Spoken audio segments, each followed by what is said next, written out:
اگر اس سے کم ادا کریں گے تو گویا کہ انہوں نے تراویح کی نماز کو ادا ہی نہیں کیا۔ دوسری فقہ سے تعلق رکھنے والے جو حضرات ہیں اگر میری بات کو سن رہے ہیں، مثال کے طور پر غیر مقلدین حضرات جس کو ہم اہل حدیث کہتے ہیں، اگر وہ میری بات کو سن رہے ہیں تو وہ اپنے علماء کے پاس جائیں اور ان سے جا کر مسئلہ پوچھ سکتے ہیں کہ ہم نے کتنے رکعت ادا کرنی ہے۔ بہرحال میں نے جو مسئلہ بیان کیا ہے وہ فقہ حنفی کے متعلق ہے اور باقی فقہوں کے متعلق ہے، تو وہ احباب جو سن رہے ہیں ان کے لیے میں نے یہ مسئلہ بیان کیا ہے۔ تو رمضان کے مہینے کو صحیح طریقے سے گزارنا، اس کا دوسرا کام جو ہے جو ہماری شریعت ہمیں حکم دیتی ہے وہ یہ ہے کہ ہم تراویح کی نماز کو بھی پڑھیں، کہ حضور پاک علیہ الصلوۃ والسلام کی حدیث ہے کہ اللہ پاک نے اس کے روزے کو فرض کیا ہے اور اس کے رات کے قیام یعنی تراویح کو ثواب کی چیز بنایا ہے۔ تو یہ دو کام ہم نے کرنے ہیں، پابندی کے ساتھ کرنے ہیں۔ تیسرا اور چوتھا کام جو اس رمضان کی وجہ سے جو اللہ کا حکم ہماری طرف متوجہ ہوتا ہے وہ ہے سحری کا کھانا اور افطاری کا کھانا، افطاری کرنا، سحری کرنا۔ یہ دو کام بھی ہم نے کرنے ہیں اور اللہ تبارک و تعالیٰ کا حکم سمجھ کر کرنا ہے۔ یہ کام تو ہر مسلمان کرتا ہی ہے۔ اگر کوئی سستی کرتا ہو تو سحری کے اندر بعض لوگ سستی کر سکتے ہیں کہ رات کو کھا کر سو گئے اور صبح کے وقت اٹھے ہی نہیں اور ویسے انہوں نے نیت کر لی، روزہ تو ہو جاتا ہے، لیکن جو اصل طریقہ ہے ہمارے نبی علیہ الصلوۃ والسلام کا وہ یہ ہے سحری بھی کھائی جائے اپنے وقت کے اوپر،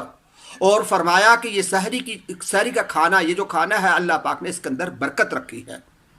تو یہ دونوں احکامات ہم نے پورے کرنے ہیں۔ اس کے اندر ایک چھوٹی سی بات میں عرض کر دیتا ہوں کہ سحری کا جو وقت، بالخصوص جو سحری کا وقت ہے، افطاری کا وقت جو عام مشہور ہوتا ہے، ہر مسجد کے اندر اذانیں ہونا شروع ہو جاتی ہیں جب وقت پورا ہوتا ہے، تو وہ جو افطاری ہوتی ہے وہ اپنے وقت پر ہی کی جاتی ہے، لیکن سحری کا جو وقت ہے اس کا بہت سارے گھروں کے اندر بہت سارے لوگوں کو میں نے دیکھا ہے کہ وہ اس کا اہتمام نہیں کرتے۔ ہوتا یوں ہے کہ لوگ کھاتے پیتے رہتے ہیں اور گھر کے اندر جو مستورات ہیں بالخصوص وہ کھاتی پیتے رہتی ہیں، اور ان کے دماغ کے اندر یہ بات ہوتی ہے کہ جب مسجد کے اندر اذان ہوگی تو ہم کھانا پینا چھوڑیں گے۔ بعض لوگ ایسے بھی ہیں جو یہ کہتے ہیں کہ جب اذان ختم ہوگی اس وقت تک ہم کھا پی سکتے ہیں۔ تو اس کے اندر آپ یہ مسئلہ اچھی طریقے سے سمجھ لیجئے کہ اگر ان کی مسجد کے اندر، عموماً جو مساجد کے اندر اذان ہوتی ہے وہ نماز فجر کے لیے اذان ہوتی ہے،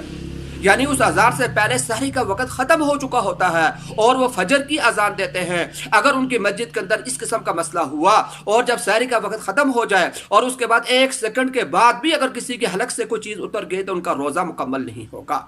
اس نے اپنے روزے کو ضائع کر دیا۔ اور اگر اسے جان بوجھ کر ایسا نہیں کیا تو پھر بھی اس کو قضا کرنی پڑے گی، اور جان بوجھ کر اگر اسے ایسا کیا تو اس کو کفارہ بھی غالباً اس پر واجب ہو جاتا ہے، وہ روزہ توڑنے کی وجہ سے کفارہ ہوتا ہے۔ تو اگر اسے جان بوجھ کر بھی ایسا کیا تو پھر بھی میرے خیال کے اندر یہ علماء یا مفتی حضرات سے یہ مسئلہ پوچھا جا سکتا ہے، لیکن اس پر جو قضا ضرور واجب ہو جائے گی، اس کا روزہ نہیں ہوگا۔ تو رمضان کے دنوں کے اندر روزے کو چھوڑ دینا یہ بہت بڑا کبیرہ گناہ ہم اس کو کہہ سکتے ہیں، بہت بڑی یہ خطا ہے، تو اس سے ہمیں بچنا چاہیے۔ تو جو لوگ جس علاقے کے اندر رہتے ہیں وہ اپنے مساجد کے اندر اس بات کا معلومات کر لیں کہ جو اذان دی جاتی ہے وہ کیا روزہ بند کرنے کی اذان دی جاتی ہے یا فجر کی اذان دی جاتی ہے۔ اگر تو روزہ بند کرنے کی اذان دی جاتی ہو، یعنی جو سحری کا انتہائی وقت ہے اس سے 2-3 منٹ پہلے اگر وہ اذان دیتے ہیں تو جیسے ہی اذان شروع ہو ہم کھانا پینا بند کر دیں، اور اگر فجر کی وہ اذان مساجد کے اندر ہوتی ہے تو ہم اپنا وقت کا دیکھ لیں کہ یکم رمضان کو کون سا وقت ہے جو سحری کا آخری وقت ہوگا، تو اس سے 1-2 منٹ پہلے آدمی کھانا پینا بند کر دے، اور اسی طریقے سے وقت چونکہ 1-2 منٹ کا روزانہ فرق پڑتا رہتا ہے تو ہم اس کا اہتمام رکھیں، ہم اس بات کو جو نا معلومات کرنے کی کوشش کریں کہ آج کے دن سحری ختم ہونے کا کون سا وقت ہے، اس وقت سے 1-8 منٹ پہلے ہم کھانا پینا بند کر دیں تاکہ ہمارا روزہ کامل ہو جائے۔ تو رمضان المبارک کے مہینے کے اندر پہلے رمضان سے لے کر آخر رمضان تک ہم نے ان 4 کاموں کی پابندی کرنی ہے۔ ہم نے روزہ رکھنا ہے صحیح طریقے سے،